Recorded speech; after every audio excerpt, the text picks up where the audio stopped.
What's going on YouTube? Trucking and Life here. One more time, guys. Guys and gals and gals and guys. Yeah. Hey, check it out, guys. Tell me why I told you guys 2 + 2 = 14 in here. Out of all the places to look crazy, man, look at this. My box is right here. How did this chassis get dropped like this and why? How? Like why and how, man? What's the purpose of this? How is it counter blocking my box? How? There's a couple ways I get this, guys. You know, without trying to. I don't see no drag marks. Yes, I do. I see a little. Yeah, they drug it. I can see where they drug it from right there. Let me see if I can zoom in. Yeah, I see where they drug it at. See right there? Right there. See where they drug it up? They tried to drag it.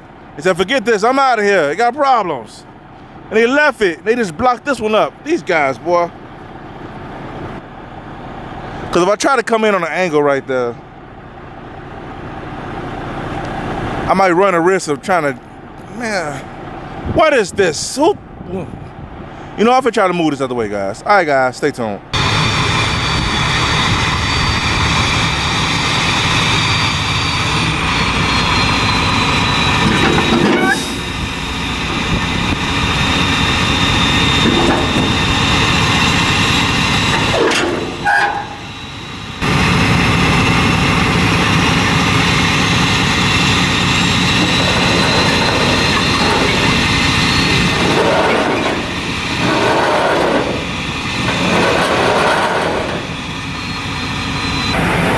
I think it's kind of jacked up, man. Let me try to jack it up a little bit. No, it works. It's working. I don't know what. It's enough.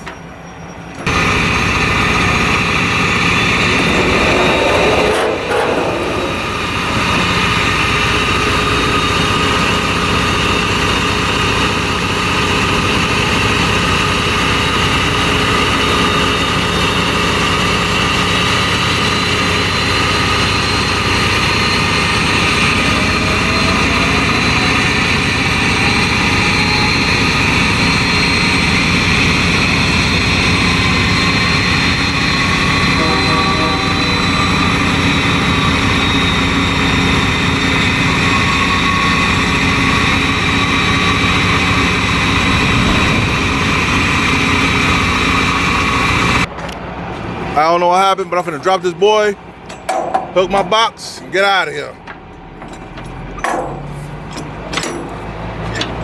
So the gear is working. I don't know why they left it, man. You know, it gave me a, see the little drag marks?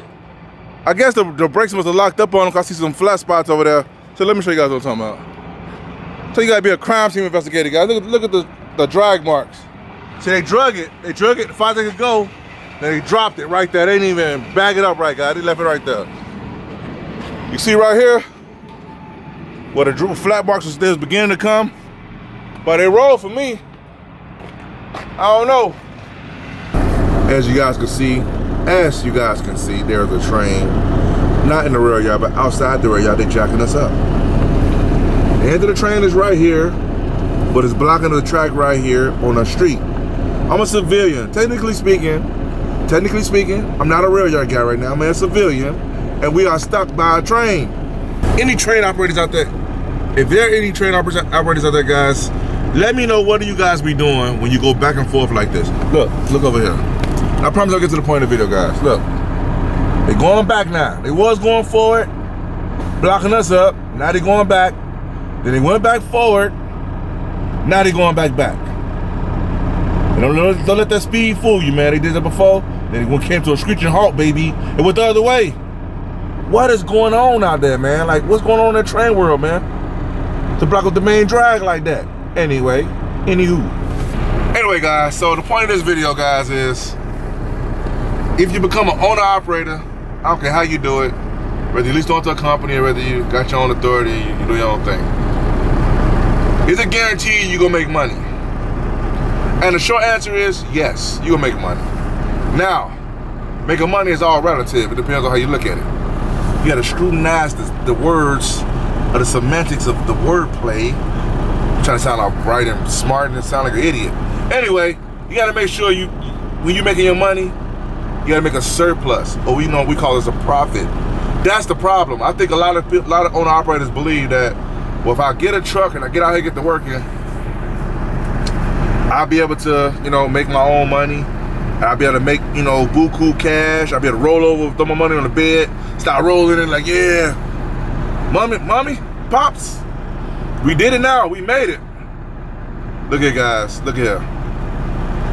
Owner-operator business, you will make money, but if I give you $1, you made some money, right? Was that enough to pay your bills and maintain that truck? It's not. So that's why I say it's all relative.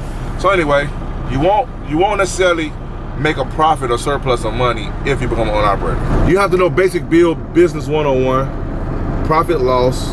You gotta know how to operate a business. You gotta have some type of sense of where you want to go, direction where you want to go, and you gotta understand how to you gotta understand how much it costs you to run your truck or run your vehicle, your operating costs, how much it costs you to operate the business. You gotta know that stuff. If you don't, like I say in one video, you think you're making a profit, you probably lost. You know what I'm saying? Like I'm losing, you probably lost.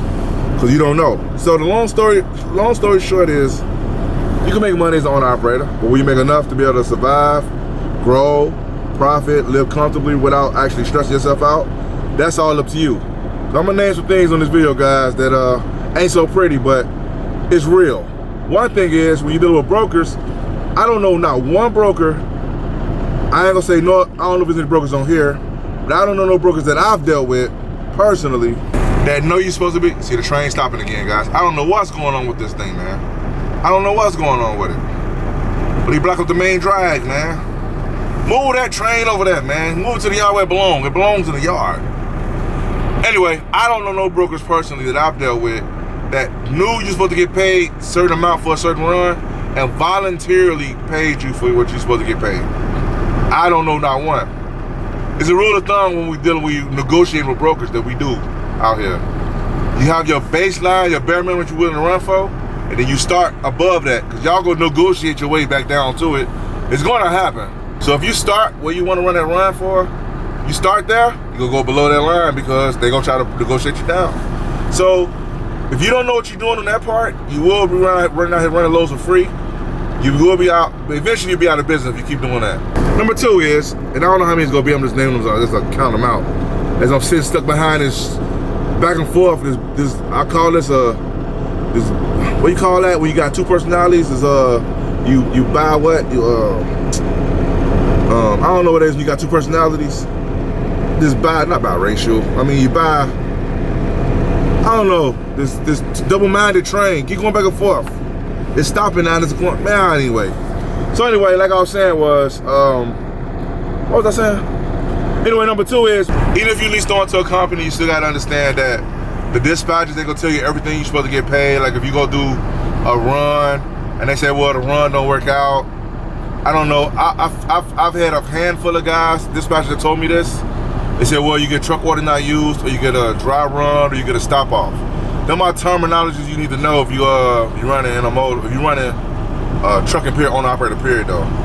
And you run a run and somehow the run can't get ran, but you ran that run. Some companies will tell you, okay, well, bring it over here, drop it in the yard. You drop it off, they won't even pay you for it. Unless you know how to ask, hey man, do I get a stop off for this? So when you get, so like I say, I don't know no guys that really volunteer this stuff to guys. Cause like I say, everybody out to increase their bottom line. Everybody got their hands in your pocket. Everybody trying to get at your dough. So if you don't know what's going on, you will lose your dough. It's a saying, I think Tony Robbins said this. He said, man, when a person with experience beats the person with money, the person with the money usually leave with the experience, and the person with the experience usually leave with the money. So, hey, if you don't know the experience out here, you will lose your dough, and they will leave with the money, you leave with the experience. Either way it go, it's just learning experience, but I'm just saying. So no, owner operators don't just make enough surplus or profit to be able to maintain their company or themselves automatically. You gotta know what you're doing. There's so many ways you can lose your money in this. Like I was on my way out here today and I saw a coupe. I ain't gonna tell you what a coupe is. If you know what a coupe is, you guys know what a coupe is. You don't know what a coupe is? Use your imagination. I seen owner operators behind the coupe. You can tell an owner operator company, man. You can tell, you either know the truck, especially when you run the same runs every day, you kind of get familiar with the trucks. And some of the ones back there look pretty familiar, let me tell you. But not only was they back in the back of a coupe, the coupe was working hard. They had the vans out. I'm talking in cold here, guys. I ain't into that dry snitcher stuff. But they had the vans out, and outside the vans, I saw the creepers. When I seen the creepers, I knew somebody's gonna go to work. And whoever they're going to work on, not gonna be a happy guy. I'm just gonna say that. So, if you don't know that, you know what I'm saying? And I know it's gonna fly with somebody's head, because somebody's like, what are you talking about? Just say, it'll cost the owner-operator money. You know, all that somebody describes will cost you money if you end up bad for you. For if you're the owner-operator, that's all I'm saying. So, yes, you go owner-operator, yes, you can make money, but the problem is a lot of guys don't know how to make a surplus or a profit, a healthy profit margin to be able to sustain a business. So it ain't about just making money.